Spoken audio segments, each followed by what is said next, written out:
Aveva 17 anni quando visitò la casa d'arte di Gian Giacomo Paul di Pezzoli a Milano e in quel giorno del 1857 promise a se stessa che se mai avesse ereditato una ricca somma di denaro avrebbe messo in piedi una collezione simile. Dopo una gioventù passata tra New York e Parigi, Isabella Stewart, figlia di un ricco imprenditore di lino newyorkese, trovò l'amore al ritorno in America, quando un'amica, Julia Gardner, la invitò a farle visita a Boston. Fu lì che Isabella incontrò suo fratello Jack, che finì poi per sposare nel 1860. Subito dopo però due gravi lutti, la morte del figlio infante per una polmonite e quella altrettanto improvvisa della sua amica Giulia, la portarono in una grave depressione. E fu così che in cerca disperata di una ripartenza si rimise in viaggio per l'Europa nel 1867, 10 anni dopo la sua prima visita a Milano. Viaggerà con il marito a Parigi, in Russia, in Scandinavia e poi da lì in Europa centrale e in Medio Oriente, iniziando a raccogliere opere d'arte per colmare il dolore e a conoscere artisti del calibro di John Sargent, Henry James e Anders Zorn.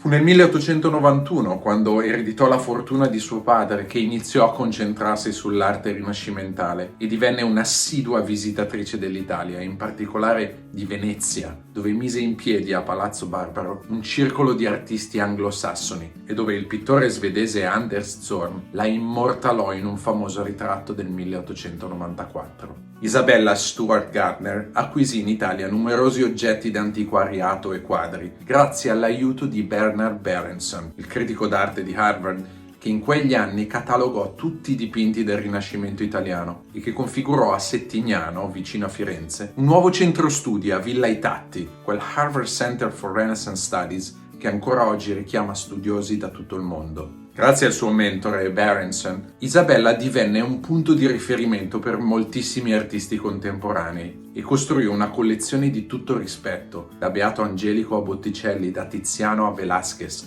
da Rembrandt a Sargent. Fu nel 1903 che decise di collocarla in una casa museo che fece costruire a Boston, sul modello del Paul di Pezzoli di Milano. Oggi l'Isabella Stewart Gardner Museum non è solo lo specchio del suo percorso di uscita dalla depressione e lo scrigno di tutti i suoi viaggi, ma anche la testimonianza viva di una straordinaria collezionista e filantropa che ha saputo creare un progetto culturale e storico di rilevanza immensa. Se vi capita di passare a Back Bay a Boston, passate dalla sua casa museo e lasciatevi incantare ancora dalla sua storia intrepida.